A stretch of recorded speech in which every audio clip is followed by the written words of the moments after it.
উনি কখনো ওই যে প্রধানমন্ত্রী হিসেবে তার নিজের দূরত্ব মানে বেসরকারি খাত থেকে রাখেন নাই।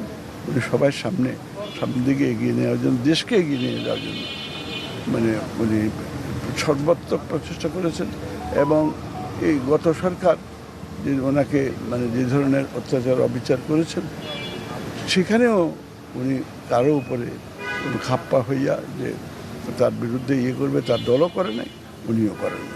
আমরা সেই জন্য সারা দেশবাসী যারা তাকে চিনে না, তারাও মানে কালকে ওনার জানাজায় এসছেন এবং ওনার প্রতি মানে যে সম্মান, ওনার প্রতি যে কৃতজ্ঞতা, যে ভালোবাসা, সেটা কিন্তু কারো ওই ডিকটেটেড ভালোবাসা না, কেউ বলে দেয় নাই। যেসব লোকগুলো মানে ওনার কাছে এসছে, আমরা হয়তো সামান্য কয়েকজন ওনার সাথে দেখা সাক্ষাৎ ছিল, কিন্তু আপনি হয়তো 90% মানুষ দেখবেন যে যারা ওনাকে দেখে নাই, কিন্তু ওনার কার্যক্রম, ওনার অবস্থা সব কিছু তারা লক্ষ্য করেছে।